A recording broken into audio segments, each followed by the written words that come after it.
নমস্কার, দেখছেন radio city Bangla. এই মুহূর্তে যে ছবি দেখছেন গুরুত্বপূর্ণ একটি ছবি এই মুহূর্তে আপনাদের সামনে তুলে ধরছি। উৎকণ্ঠা কাটিয়ে অবশেষে বাঘিনী জিনাত বন দপ্তরের ফাঁদে। দেখছেন এক্সক্লুসিভলি সেই ছবি রেডিও সিটি বাংলার পর্দায়। দেখছেন ফাঁদে পড়ল জিনাত, বাঘিনী জিনাত ফাঁদে পড়েছে। তাকে কেজের মধ্যে ভরে দেওয়া হচ্ছে। দেখছেন সেই ছবি এক্সক্লুসিভলি রেডিও সিটি বাংলার পর্দায়। দেখছেন সেই ছবি, ঘুম পাড়ানি গুলিতে কাবু জিনাত। তাকে তুলে নিয়ে আসা হয় এবং তুলে নিয়ে আসার পর কেজে ভরার সময় আবারও কিন্তু ঘুম ভেঙে যাওয়ার সম্ভাবনা ছিল প্রবল। দেখছেন সেই ছবি এক্সক্লুসিভলি। জিনাতকে অবশেষে বাঁকুড়ার মুকুটমণিপুর কংসাবতী জলাধার লাগোয়া গোসাইডি গোপালপুর এলাকায় বাগে আনা সম্ভব হলো। অবশেষে বাগে এলো বাঘিনী জিনাত। শিমলিপাল ব্যাঘ্র প্রকল্প থেকে বেরিয়ে পড়েছিল জিনাত গত কয়েকদিন আগে। তারপর ঝাড়গ্রাম পুরুলিয়া হয়ে বাঁকুড়ায় ঢোকে শনিবার সকালবেলায়। অবশেষে পাকড়াও করা সম্ভব হয়েছে জিনাতকে। ঘুমপাড়ানি গুলি দেওয়ার পর জিনাত লুটিয়ে পড়ে। অবশেষে খাঁচাবন্দি জিনাত। দেখছেন সেই ছবি।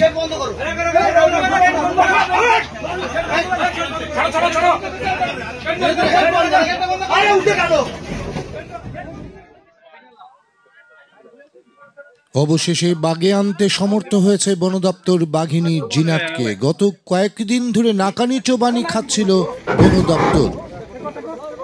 বিভিন্ন এলাকায় আতঙ্ক তৈরি হয়েছিল, ক্রমশ আরো আশঙ্কা ঘনীভূত হচ্ছিল। তার আগেই রবিবার দুপুরে জিনাতকে বাগে আনতে সমর্থ হলো বন দপ্তর। বাঘিনী জিনাতকে বাগে আনা সম্ভব হয়েছে। সুস্থ অবস্থায়, অক্ষত অবস্থায় রয়েছে জিনাত। শারীরিকভাবে সুস্থ রয়েছে। তাকে প্রাথমিক চিকিৎসার পর নিয়ে যাওয়া হচ্ছে আলিপুর চিড়িয়াখানায়। আলিপুর চিড়িয়াখানায় নিয়ে যাওয়া হচ্ছে, তার তোড়জোড় চলছে। দেখছেন এক্সক্লুসিভলি সেই ছবি রেডিও সিটি বাংলার পর্দায়। কি জানিয়েছেন মুখ্য বনপাল কেন্দ্রীয় সার্কেলের এস কুলেন ডেইভাল, আমরা আপনাদের শোনাবো। সেই সকাল থেকে আমরা তৈরি করেছি, এলাকা মনিটর করেছি। যত সম্ভাবনা নেট লাগানো আর ম্যান পাওয়ার লাগানো, প্রোটেকশন ফোর্স লাগানো আর যা ডাকিং টিম লাগানো, সব কিছু আমরা একদম মানে পিকচার মানে ফ্রেশভাবে আমরা অ্যারেঞ্জ করেছি। বাঘটাও ডাটিংকে ভালো রেসপন্ড করেছে। আজকে সিঙ্গেল ডাটের মধ্যে একটা বাঘ ঘুমিয়ে পড়েছে। তারপরে আমরা বাঘকে তুলে এটা আমরা রেস্কিউ করে আমরা মানে গাড়িতে আছে, আমরা সেফ কাস্টাডি নিয়ে ঠিক আমরা ডাটিং করলাম 356 অ্যানিমেলকে ভিতরে নিয়ে আসলাম। মোটামুটি 7:20 মধ্যে আমরা কেজির মধ্যে চলে নিই। কত মানে 8 দিন আমার পশ্চিমবঙ্গে যখন ঢুকলো সেই দিন থেকে অনেক স্টাফ, অনেক পুলিশ অফিসারের গুম চলে গেল, অনেক অফিসারের গুম চলে গেল।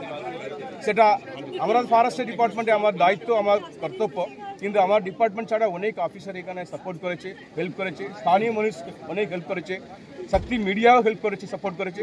সেই জন্য আমরা অত্যন্ত মানে ধন্যবাদ সবাইকে আমি জানাচ্ছি। এটা আপনারা ভালো সাপোর্ট করবেন, ফরেস্ট ডিপার্টমেন্ট সবসময় আপনার সঙ্গে আছে। অবশেষে স্বস্তি জঙ্গল মহলে।